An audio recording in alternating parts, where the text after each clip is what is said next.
Connu très tôt et resté célèbre comme le Pygmalion et l'amant orageux de Marlène Dietrich, Joseph von Sternberg est aussi le peintre d'une masculinité éclatante, à la fois tragique et majestueuse.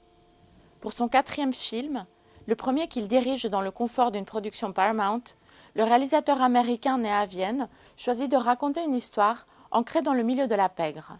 Avec Underworld ou Les Nuits de Chicago, von Sternberg inaugure en majesté le cinéma de gangsters. Le film appartient à ces œuvres qui ont marqué l'apothéose de la période muette, puisqu'il est contemporain de Metropolis de Fritz Lang, L'Aurore de Murnau, La glace à trois faces d'Epstein, Napoléon de Gans ou encore Casanova de Volkov, tous sortis en 1927, année miraculeuse du cinéma mondial. Le film rencontre un succès public immédiat, à tel point, dit-on, que le Paramount Palace de New York se voit contraint d'ajouter des séances à minuit pour les spectateurs qui s'entassent à Times Square. Bien que refusant d'abord de signer le scénario commandé par von Sternberg, Ben Hecht reçoit, grâce aux Nuits de Chicago, le premier Oscar de la meilleure histoire originale en 1929, avant de devenir l'un des plus prolifiques et célèbres dramaturges d'Hollywood. C'est lui d'ailleurs qui, 2 ans plus tard, adaptera pour Howard Hawks le récit des aventures d'Al Capone, célébrissime brigand, déclaré ennemi public numéro 1, surnommé aussi Scarface, véritable héros de l'empire du crime organisé qu'était devenu Chicago dans les années 20. Dans cette œuvre séminale, von Sternberg dresse le portrait de 2 hommes du lumpen urbain, 2 loups de la ville que tout oppose. Le film raconte la trajectoire de ces 2 élans contraires que lie un code moral inébranlable, donnant ainsi une image complexe et inoubliable de la beauté des hommes. Tout d'abord, Bullweed, interprété par George Bancroft, ancien acteur de théâtre et cow-boy corpulent dans The Pony Express, qui jouera dans 4 films de von Sternberg. Son rire mythique, à la fois affable et sardonique, devient dans Les Nuits de Chicago sa trace, muette, mais qu'on imagine tonitruante.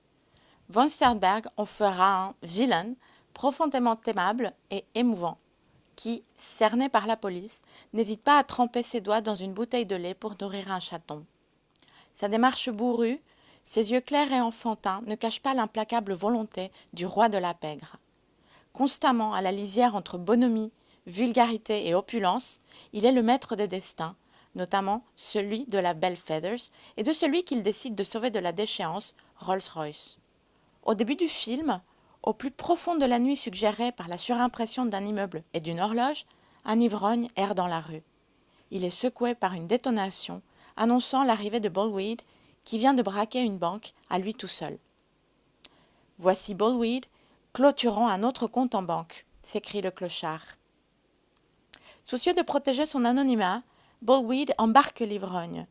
Celui-ci lui assure qu'il a beau être un clochard, il n'est pas une balance, se comparant à une Rolls-Royce pour le silence.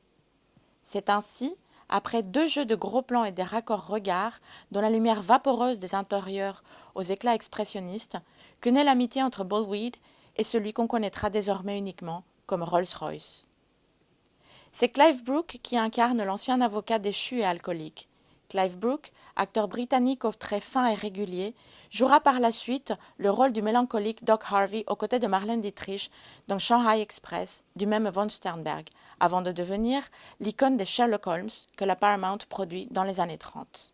Si Bullweed traverse l'espace comme un tourbillon, Rolls-Royce, lui, garde toujours une beauté presque angélique, une élégance sereine et l'air pensif des grands solitaires. Profondément digne, cultivé et intelligent, il peut aussi se montrer froid et méprisant lorsqu'on tente de l'humilier.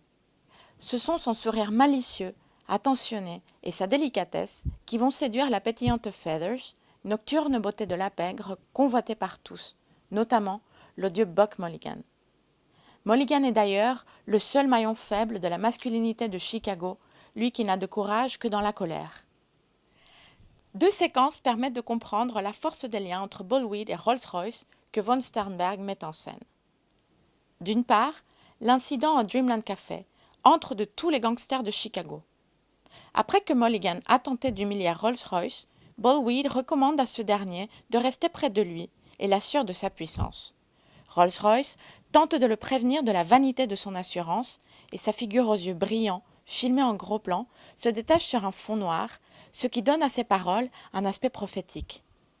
Armé et désarmant, à la fois fanfaron et confiant, Weed décide d'aider vraiment Rolls-Royce à se remettre sur pied, scellant ainsi le début de leur amitié et donc du drame. D'autre part, la scène dans l'appartement occupé par Rolls-Royce, désormais resplendissant d'élégance. Propriétaire du lieu, Bo Weed montre à Feathers le tunnel qui garantit une fuite à n'importe quel membre de la bande en danger. Face à lui, filmé pour la première fois côte à côte, isolé et surcadré par le pas de la porte, Feathers et Rolls-Royce ont du mal à cacher le trouble qui les envahit, annonçant ainsi, à travers le jeu de regard, le déchirement amoureux qui sera le pivot du film. Rolls-Royce, cependant, a l'occasion de rendre pour la deuxième fois un service précieux à son ami et sauveur, lui suggérant un moyen de mettre en échec l'ennemi commun, Mulligan, et lui proposant de l'accompagner pour son prochain casse. Trop confiant en sa belle étoile, Weed répond avec suffisance « You may have the brains, but I've got the guts. » Tu es peut-être plus malin, mais moi j'ai les tripes. S'ignorant plus vulnérable que jamais, il éclate de rire et quitte l'appartement. Vision poétique et sublimée de la pègre, Les Nuits de Chicago offrent une image paradoxale et pourtant glorieuse de la masculinité. Von Sternberg semble décliner par la suite l'aspect composite du caractère des hommes. Par exemple, dans le jeu fait de rancune et d'admiration qui anime Emile Jannings et William Powell dans Crépuscule de gloire, ainsi que dans le duo éphémère et passionné de Morocco qui confronte Adolphe Menjou à Gary Cooper. Bullweed et Rolls-Royce sont des personnages animés par de multiples émotions simples, simples comme l'amour, simples comme l'orgueil. Mais surtout, ils sont mus par une profonde loyauté. Dès lors, comment ces hommes ne seraient-ils pas fatalement liés jusqu'à la mort? Comment ne pas croire en l'autre, puisque l'objet de leur amour est le même? Comment ne pas aider son rival à obtenir ce qu'on veut soi-même? Ils appliquent ainsi cette leçon essentielle de toutes les utopies. Puisqu'ils aiment la même femme, deux hommes ont tout pour s'entendre. Ainsi est la morale du monde souterrain de la pègre. En marge de la loi, et même malgré elle, le lien qui unit les hommes leur permet, au contact l'un de l'autre, de se dépasser, de se sublimer et de se sauver. C'est l'une des plus belles leçons du cinéma de von Sternberg en général et des Nuits de Chicago en particulier. Elle irriguera les meilleurs films de gangsters jusqu'aux monumentales figures de complicité masculine, ces gangsters résistants, à l'œuvre dans les films de Jean-Pierre Melville. C'est donc dans le cinéma classique hollywoodien que l'on reconnaît les mythes du XXe siècle. Le western et le film policier instillent le souffle épique de l'ère industrielle.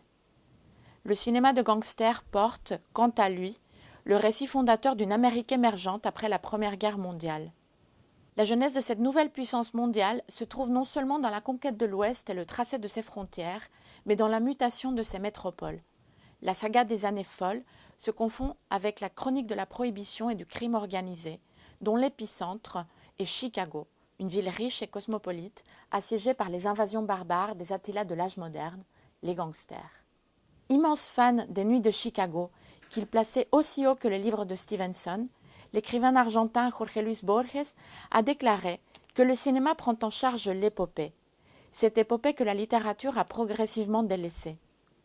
Enfin, pourrait-on ajouter, si Les Nuits de Chicago est au cinéma une actualisation de l'épopée, c'est parce qu'il inaugure une mythologie du courage, avec des hommes toujours gracieux mais faillibles, dans un monde contemporain, matérialiste et abandonné de tous les dieux.